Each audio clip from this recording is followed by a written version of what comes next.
आता आम्ही नाचतोय गाडीमध्ये. इतकी वाईट परिस्थिती आहे या रोड्सची. जय महाराष्ट्र सर्वांना.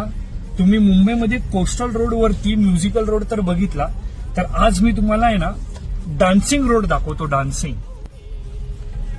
हा आहे आपला वाडा भिवंडीचा डान्सिंग रोड.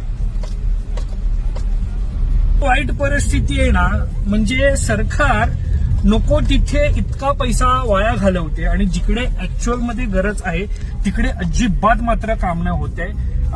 आणि हे आताच नाही, मागच्या 3 वर्षापासून हीच परिस्थिती आहे. मी इकडे 3 वर्षापूर्वी सुद्धा आलो होतो, तेव्हा सुद्धा हीच परिस्थिती. काम फक्त चालू आहे, अर्धवटच दिसतंय मला, पण अजिबात हवंय तसं काम हे लोक करतच नाहीये. आणि ज्यावेळी मी इकडच्या स्थानिक लोकांना विचारलं ना की काय म्हणजे इकडे कामं का नाही होत फटाफट, तर त्यांनी एक मला गोष्ट सांगितली. इकडे ज्यावेळी इलेक्शन येतं ना त्यावेळी लोकांची घरं बनतात, रस्ते नाही बनत. याचा अर्थ असं की प्रत्येक घरामध्ये 5,000 रुपये हे लोक देतात आणि 5,000मध्ये पुढचे 5 वर्ष हे लोकांना त्रास सहन करण्यासाठी त्यांचं तोंड बंद करून टाकतात.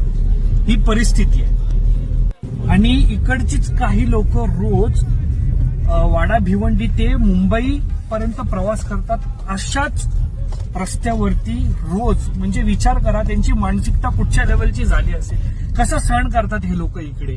तर माझी हीच विनंती आहे सरकारला की नको तिकडे पैसा वाया घालवण्यापेक्षा जिथे खरोखर गरज आहे, जिथे इतका त्रास होतोय लोकांना, तिकडे तुम्ही लक्ष द्या आणि लवकरात लवकर हे रस्ते बनवा.